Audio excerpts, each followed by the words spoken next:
Okay. Thanks and good morning, everyone. The time is 9:02 a.m. and I would like to call this very first meeting of 2025 of the Outreach and Engagement Committee to order. Stephanie, can you take the attendance, please? Of course. Good morning, everyone. Ava Bermudez Zimmerman, Present. Issa Canada has not joined us yet. Adrian Cochran, she hasn't joined us either. Sheila Hummel, no Sheila. Molly Weston Williamson, Present. and Justin Gartman will not be joining us today. We do not have a quorum. Okay. Thank you, Stephanie. I will take a minute to acknowledge I don't see anybody, but if there are any members of the public who have joined us, we're glad you're here. And with that, we're going to skip over item 2 in the agenda since we don't have a quorum to review the minutes. Although we should pause while she joins. I believe Sheila has just joined us.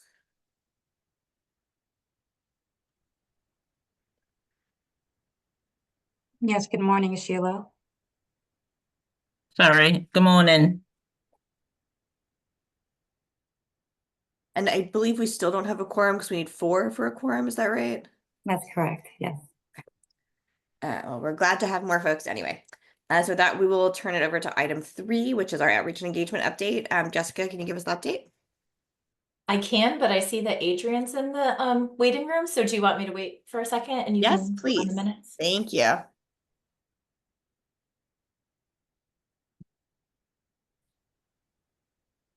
And morning. Adrienne has just joined us. Thank you. Welcome, Adrienne. Good morning. Good morning, Adrienne. And I believe with 4, we now do have a quorum. Is that correct? Yes. That is correct. Okay. Then we will proceed to item 2 as planned. Item 2 on the agenda is review and approval of the December 19th, 2024 meeting minutes. I'd like to ask for a review and a call to approve. Is there a motion? So moved. Thank you. Is there a second? Second. Thank you. Any discussion? All those in favor of approving the December minutes, please say aye. Aye. Aye. Any opposed? Any abstentions? Okay, thank you. The ayes have it and the motion carries. So now we will turn to the outreach and engagement update. Jessica, take it away. Thank you. Let me make sure I check all the right buttons. All right. So I have a short update today since, of course, I gave the sort of full update to the entire board last week, but a couple of new and, in my opinion, fun things to share with you. So we have some new creative that's just sort of hot off the production presses that I wanted to share with you. Before I play these 2 commercials, I'll just let you know we're not going to put them into rotation until March because the one that we currently have running is still fairly fresh as well. So we want to give it time to shine before we add in these new ones. But we have 2 versions, a female version and a male version. The female version focuses on caregiving while the male version focuses on one's own serious health condition. And then the female version, the 2 female actresses are bilingual, and so they were actually able to do the commercial in Spanish as well. So we have a Spanish version of that commercial too, which I'm excited about. So let me play these for you. Oh, sorry, I tried to have everything up and ready to go. How is your mother? She's leaving the hospital tomorrow. Now we just have to take care of her, bring her to her appointments, and keep up with work. You need to use Connecticut Pay Leave. What's that? You can get income replacement benefits while taking care of a relative. It even offers intermittent leave and reduced casual leave for things like taking your mother to the doctor. Here, check it out. Connecticut Paid Leave gives you the time you need. Learn more at connecticutpaidleave.org. And now I'll show you the second version.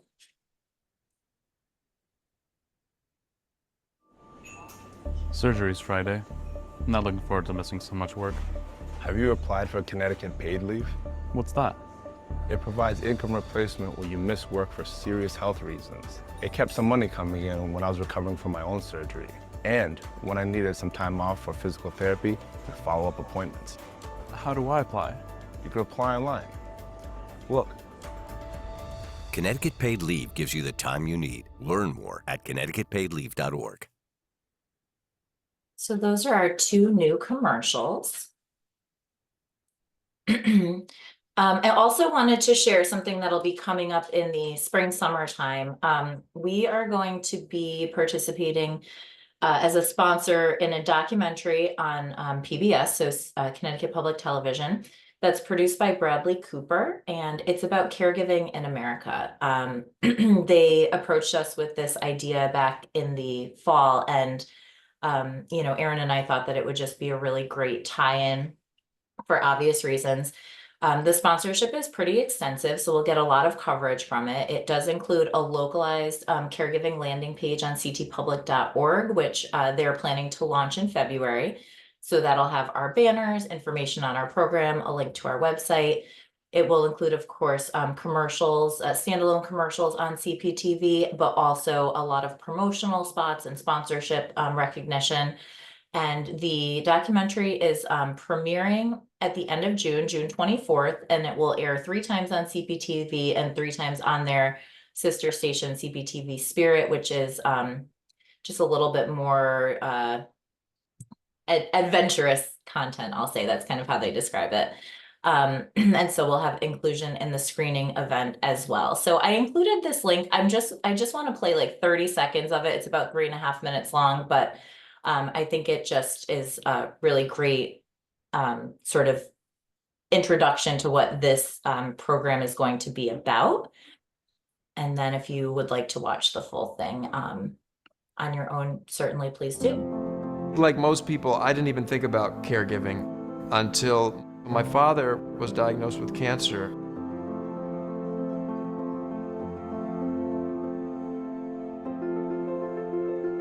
My dad was somebody who I idolized. I used to dress up like him when I was a kid in kindergarten and get made fun of because I wanted to wear like a suit and a tie.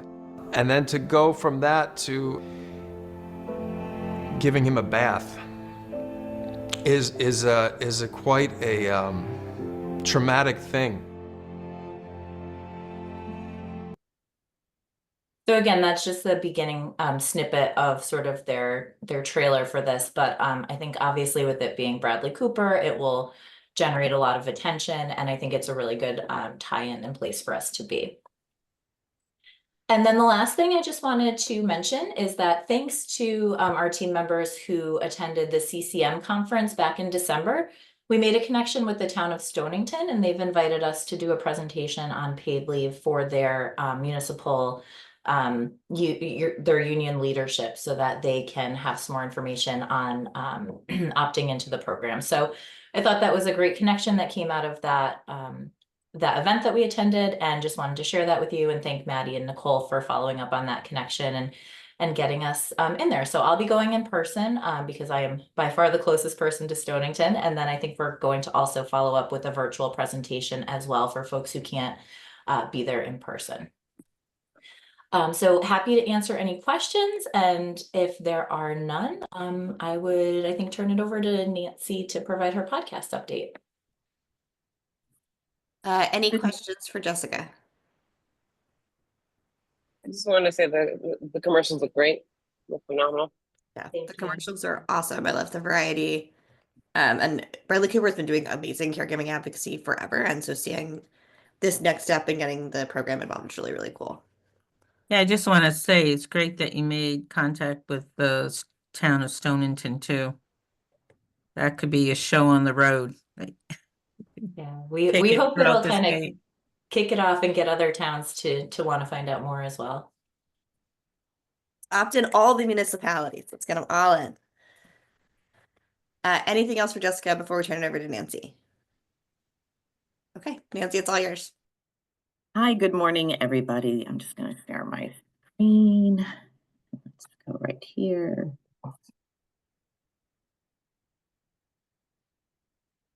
Okay, let's go up here.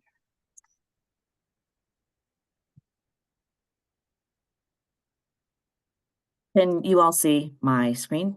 Yes, we can.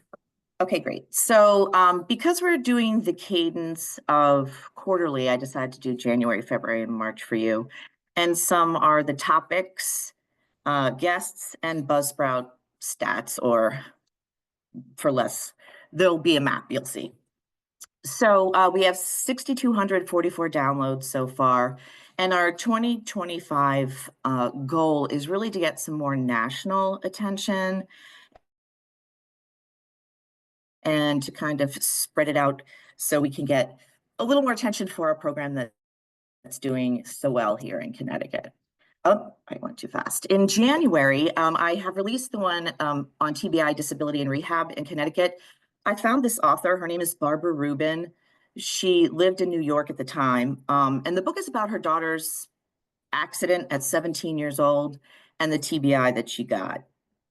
And TBIs can vary, but she could not communicate at all. And the connection there was that she ended up going to a rehab in Connecticut, and it's still open. It's in Danbury. And it's called Abilities for Disabilities. But now I think it's just called Abilities. But it was up on Monday, January 13th. And we're hoping that we can get more reach with her contacts as an author and on her socials. And the next guest and podcast that's going to be coming up in January is about new moms and bonding and how it complements CTPL. And the guest is Laura Clancy. She's the executive director of the Bridge Project. And it's a new program that gives unconditional cash to new moms to spend the money as they see fit. It sounds too good to be true, but it's an amazing program. And it just started in Connecticut in October. And so they're continuing to take applications for the moms, but they do it for the first 3 years of the baby's life. And I think it's really amazing. And we talked about baby bonds and the other family-friendly programs that we have in Connecticut, and especially Connecticut Paid Leave. She was singing our praises. So that was really wonderful. And I'm hoping, since it's a national program, and when this podcast goes up, that she'll share it with, her audience. And since it's a national program, there's other programs, I think in New York and some other places. In February, we are starting it all off with Heart Health Month, and the guest will be Representative Corey Paris. He reps the 145th District, and he had several strokes, and they found out that he had a hole in his heart that needed surgery. And we discussed how Connecticut Paid Leave can help with income replacement for diagnoses to surgeries. And so we're going to look at that intersection of Connecticut Paid Leave. And Corey's just amazing. And the story he was just great. He was a wonderful guest. And I'm meeting later today to talk to Bill Aleo. It's LGBTQ History Month. And so we're going to have a conversation about having him on the podcast to talk about that. And we're hoping that we can get on Bill's personal and work websites and newsletters. I'm excited to talk to him this morning at 11:30. March, I'm still trying to hash it out, but we do know what we're going to be talking about. Down Syndrome Day happens in March, and I've already contacted the Down Syndrome Association of Connecticut. I reached out to their executive director. So we're hoping to get on their newsletters and tagging us in socials. So that's what we're looking for. And it's National Kidney Month as well. So we may be looking for a national guest, maybe the National Kidney Foundation, and seeing if they have any guests that might come on who went through a kidney transplant or have kidney disease. Something of that nature is what we're looking to do. So we're hoping to get a little more national press. So this is the map of where the downloads have been for the Paid Leave podcast. And of course, North America, Canada, and the United States, Europe, Asia, Africa, South America, and now Australia. So that is wonderful. And these are some of the guests that I've had in the podcast studio. On the top left, that is David Sergey, who is our poster child for bonding leave with parents. and his friend Charlie Johnson that we actually got from Justin Zartman. So that was a really good get as a guest. Next to them, that is Marissa Gianella. She runs the Jordan Porco Foundation. Her son Jordan committed suicide, and it's a suicide prevention program. Bottom left, that was Bianca. She was a 30-year-old who got a very aggressive form of breast cancer. And the woman next to her is Nicole Marone. She is the executive director of Komen. And so we had a really great roundtable, and Bianca's doing great. She got the breast cancer right after she had her child. So it was a powerful conversation. And then, of course, Eric Russell, who needs no introduction. But if you can share any ideas or guests you may think of to promote national exposure, I would really appreciate it. I know you guys have a lot of connections, so I'd love for you guys to share that with me, and I will stop sharing. And if there are any questions or comments, just let me know. Sure, Ava. No, I'm just curious, when you're looking for guests and that request from board members, is there an exit survey that you ask just participants of paid leave to share their story that you can Yes. you do Yeah. so you can cultivate stories from them? Okay, just Yeah, curious. so yeah, Jessica came up with a great line of questioning that, can you share this on your personal? Do you have any events that we can go to? There's a whole series of questions about sharing on everything. Yeah. Thanks for that question. Great question. Okay, thank you. Thank you. Anything else for Nancy? Okay, and then we will turn it over to Maddie for our legislative update. Great. Good morning, everyone. Just have a really quick legislative update that's super similar to what I shared last week with the board, but I'm just going to share it again. Okay, so I mentioned this last week. Everyone knows that the 2025 legislative session began last Wednesday, right? January 8th. Yes. Yep. And it will end on Wednesday, June 4th. We did not put forward our own legislative proposal as an agency this year, but we are monitoring bills really closely that could impact our program or our day-to-day operations. We're still prepared to submit testimony on different bills if they apply to us in any way. And we also continue to kind of like maintain a presence at the Capitol as much as we can. So we're also in the process of hosting briefings with each caucus. We've made outreach to each caucus in the House and the Senate. We've had a few scheduled already, and we're hoping that we get more on the calendar in the coming weeks. We've also made outreach to legislators who are newly elected just to make sure that they understand our program and know that we're here as a resource and that we're happy to meet with them if they have any questions. We're also planning to continue to send our monthly legislator newsletter. We took a pause during the election and the holiday season, but we sent our first legislative newsletter of 2025 on Tuesday and plan to continue this monthly. So far, Tuesday's newsletter has a 54% open rate and a 3-ish% click-through rate. So it's pretty good, but could get better as the year goes on. So at last week's board meeting, I also mentioned that on the federal side, the House Bipartisan Paid Leave Working Group released 2 discussion drafts of legislation right before the holidays. The first draft is the Paid Family Leave Public-Private Partnerships Act, which is kind of a mouthful. And the second is the Interstate Paid Leave Action Network Act, or IPLAN. The working group solicited feedback from stakeholders, and we submitted our feedback last week. We also sent it to our own congressional delegation. Even though they're not part of the working group, we still wanted them to be aware of what our feedback was, and also asked to meet just to connect again and provide them an update on our program. So we're in the process now of scheduling some meetings with our congressional staff.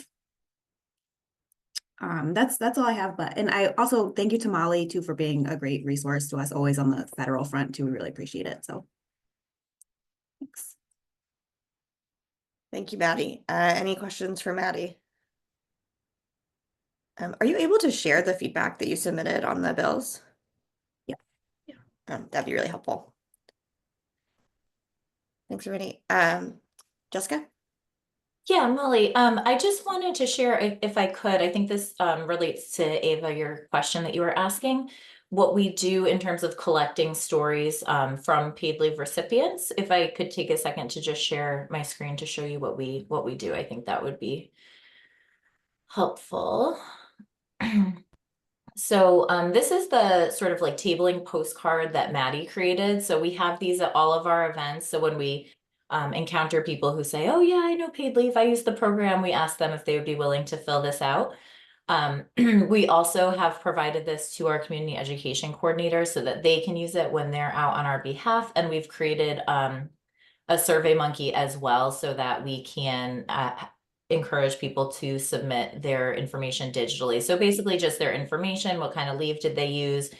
We give some examples of, ways that they could share their story, but we also say like, hey, if you're not sure, let's talk and figure it out. And then they just have a space to provide the information. And what Nicole just started, which is incredible, is Real People, Real Stories. So this is a new social media campaign where she has quotes from these testimonial cards that we'll be posting on our social media. She's done a great job of working ahead and pre-preparing. So I just wanted to share that with you to just kind of help you visualize the ways in which we collect that information from folks. And just to add, we deliberately do this in the outreach environment. So at these events, it is not at all something that is part of the claim process. So there's no perceived or implied requirement to share your story during the claim process. But after it's all over and you're out in the world and you feel like sharing, we love it. We also proactively reach out when folks comment about their positive experiences on our Facebook or Instagram posts. We'll just send them a private message and say, hey, we're so glad you had a great experience. Excuse me, if you'd be interested in telling us more, or perhaps, sharing it more publicly, like here's a link to our survey if you want to fill it out. So we're trying to be really proactive about that. That's awesome. Thank you so much for lifting that up. And thank you, Erin, for the clarification on the claims processing. That's really helpful to know and makes a ton of sense. Is there any old business anyone would like to raise? I'll take this moment just to remind folks that based on the vote that we took on the last meeting, we are moving to an every other month schedule. So since we met this month, we will not meet in February and we will meet again in March. And I think we've updated all the public postings and the calendar invites and stuff, but since that is a change from what we've been doing, I wanted to remind folks of that. I see Ava's hand up. I think I'm a little glitchy, so I'm just gonna go off camera really quickly. Just a continuation of the conversation of how stories are captured. Is it possible to potentially, after the claim process is over, if you have an email go out to participants as an exit survey? Maybe it can be random, so it's not every single person, but every so often it cannot, it could go out with the question of how was the service, how things are going, and also capturing stories. Is that possible?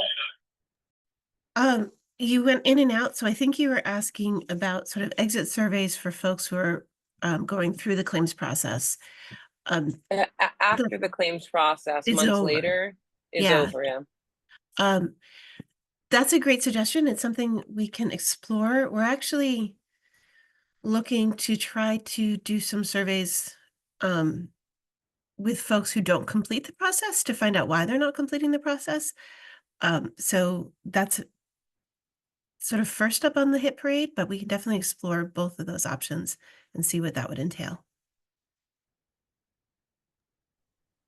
Thank you, Erin, and thank you, Eva, for that suggestion. Any other old business anyone wants to raise? Any new business anyone would like to raise? Okay. And then with that, may I have a motion to adjourn? So moved to adjourn. I think I heard Sheila first. Yes. Is there any discussion of the motion to adjourn? Is there a second?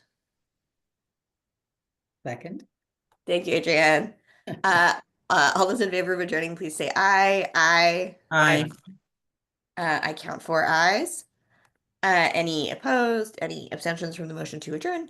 The motion carries. The meeting is adjourned. It is 9:27 a.m. Thank you so much, everybody, and we will see this constellation of folks again in March. Thank you, Thank everyone. you. Thank you. Everybody. Bye. Take care.